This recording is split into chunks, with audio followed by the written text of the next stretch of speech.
Hi everyone, it's Heather and Lara here. You know the drill by now. We're back again after hours at William and Julia Shaw Jewellers for episode 7 of Gin and Gems, combining our loves of history, gin and gems. This week our focus is the gemstone emerald, which we've paired with the distinctive green bottle of Tanqueray gin and Fever Tree's Aromatic Tonic for this week's green theme. Emerald is the bluish green to green variety of beryl, a mineral species that includes 2 gemstones which we've discussed already, morganite and aquamarine. Gem experts differ on the degree of green that makes one stone an emerald and another stone a less expensive green beryl. Some people in the trade tend to give the name emerald to any green beryl coloured by chromium, but to most gemologists, gemological laboratories and coloured stone dealers, it's more correct to call the stone green beryl when the colour is too light for it to be classified as emerald. Even among that group, however, there's a difference of opinion about what's considered too light. GIA use lab-graded comparison stones to determine if the green colour is dark enough and saturated enough to be called emerald. The colour of emerald reflects new spring growth, which makes it the perfect choice of a birthstone for the month of May. It's also the gemstone for 20th and 35th wedding anniversaries. Emerald is probably the most famous of the green gems. There are many others like tourmaline and peridot, but emerald is always the one that's associated with luscious landscapes and rich greens, such as Ireland, known as the Emerald Isle, and Seattle in the US state of Washington, known as the Emerald City. Emeralds from what is now Colombia were part of the plunder when 16th century Spanish explorers invaded the New World. The Incas had already been using emeralds in their jewellery and religious ceremonies for 500 years. The Spanish, who treasured gold and silver far more than gems, traded emeralds for precious metals. Their trades opened the eyes of the European and Asian royalty to emerald's majesty.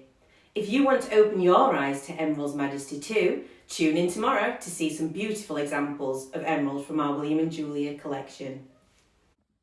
So we have some fabulous emerald pieces from our special emerald collection to show you today. These are available on wjshawjewellers.co.uk. First up, we have this beautiful pair of emerald and diamond halo stud earrings. These earrings are a bargain at £495. This fabulous 18 karat white gold emerald and diamond halo cluster ring with split shoulder was made by William and is a genuine one-off. It's available to purchase for £3,500 on our website, but if you buy it, I'll be really sad because it's one that I'd love to add to my own collection.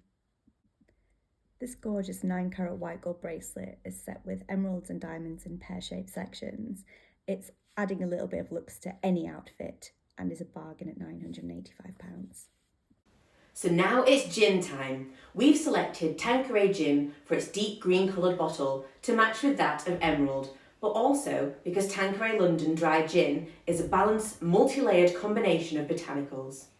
As a juniper-forward London dry gin with 4 perfectly balanced botanicals, it's from Charles Tanqueray's original recipe from the 1830s and has been an enduring classic.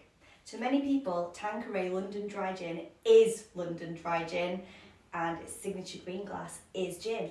But do we agree? Let's see. So we've got it poured and ready to go.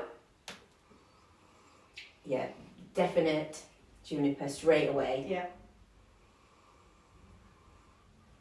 Yeah. It's a bit An licoricey. intriguing imitation of citrus zest. Intriguing because citrus is not a botanical. Right, let's give it a little swig.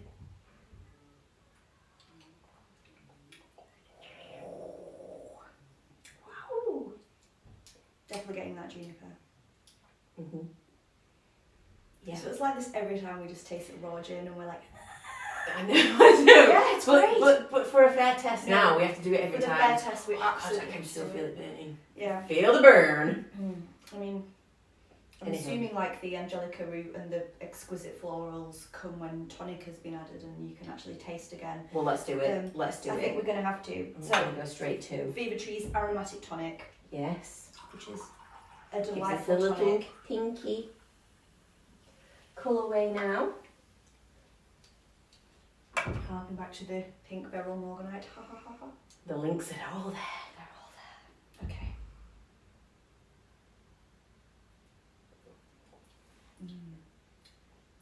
Ooh. That's a really good combination, actually. Whenever I've had Tanqueray, it's always been with a more classic tonic, which is obviously very reasonable, but it gives it like a darker tone. Does that make sense? It like the dark twists side it. of Tanqueray. That's where we are today. Yes. But yeah, that's lovely. Yeah. Nice. It's remarkable, actually, because obviously we're tasting some of the really well-known, really classic gins. And doing a direct comparison is actually really interesting. If you go to a bar and you're given a Gordon's or a Tanqueray or a Bombay Sapphire, you're always going to like it. It's always going to be nice. But actually comparing those different characters is really interesting. And definitely mixing it up with the other Fever Tree tonics as well. We've stuck, for the fair test purposes, we've stuck with Fever Tree. But we've paired it with what is recommended on, for example, Tanqueray's website. So we've tried to pair fair. Pair fair. I like it. I'm still getting that like dark licorice through, but then it's still got the lighter juniper and the citrus zest as well. So it's a good little combo. Good little combo. That's the message. Well, cheers everyone. Cheers everyone. So before we get on to scores on the doors, just a little shout out here. We get so many questions from people asking where we got our G&T pot from, and I have to say thank you ever so much to my dear brother Tom Shaw, and his wife Amy, who provided this as a wonderful gift for my partner and I. So thank you ever so much. It's become the star feature of our Gin and Gem show. Perfect. Thanks guys. So we're going to start by rating the gin for its appearance, its palate and the nose. Indeed. So let's rate the gin and let's rate the gem. The gem we rate on the things like the appearance, the durability, desirability, the suitability for our clients. So let's talk. Clients. The profession. Sorry. Someone has to be. Don't we just?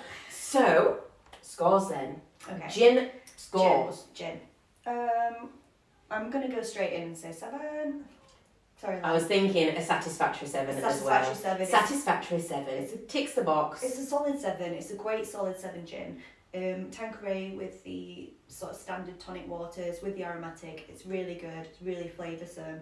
Classic. It's a classic gin. Classic. Again, a really well-known brand. It doesn't need us to sell it for sure, but I mean, if I saw it behind the bar, I'd be more than happy to take it. So absolutely no complaints there. Like I say, solid 7. Does exactly what you want it to do. And when it comes to the gem then? Well, emeralds are one of those where they can be more expensive than diamonds. They're super rare, super desirable. The chromium coloured emerald, that bright vivid green in the clarity, the top clarity can be absolutely a premium. It's a beautiful and elusive material, and I think anybody who's a fan of emerald knows that it's very, very desirable. The problem with emerald, if you like, is it's quite a brittle material, and in terms of day-to-day wear and tear, you have to say to people, you're going to have to be a little bit careful here. You can't use run-of-the-mill ordinary jewellery cleaners for it. It needs special care.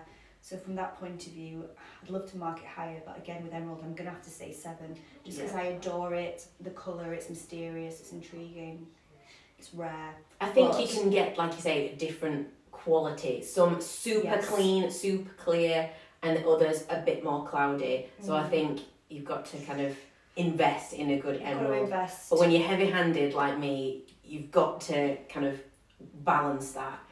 Are you going to go for something super clean, super expenny, and just wear it for occasions rather than everyday wear, which is a yes. When it's in your ears or on your neck, it's not too bad. But if it's a ring, you're in the danger zone. You are in the danger zone, and it's a fabulous place to be. But I think, like you say, the disparity between the top quality and the lower qualities is very noticeable compared to other gemstones. So it has to have a middling mark for that reason. Yeah, all about the balance. As always. Well, it's been very insightful. Absolutely. Cheers. Cheers, everyone. Thank you again for tuning into this week's episode of Gin and Gems. Don't forget, if you're wanting to see any particular gin or gems, do let us know by replying to this story or by commenting on any of our G&G social media posts. So I'm afraid it's goodbye for now. We're off to give the green light to our emerald collection on our website. Don't forget, tune in tomorrow for our bloopers reel, and Chin chin, everyone. chin chin everyone.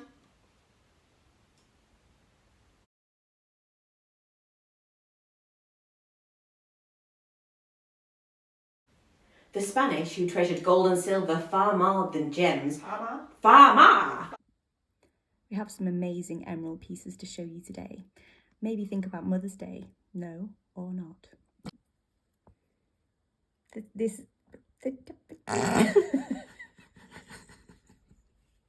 is what happened.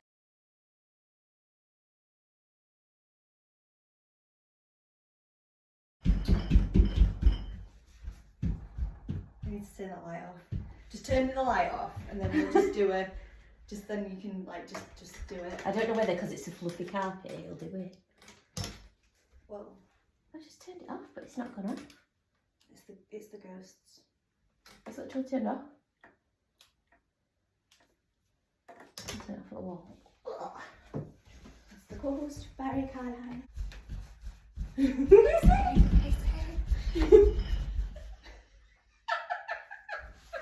Brilliant, there you go. There we go. Are you Toto or am I Toto then? Do you want to be Toto? I'll be You say Toto. like a dog. You say I do? Always me. There's no place like home.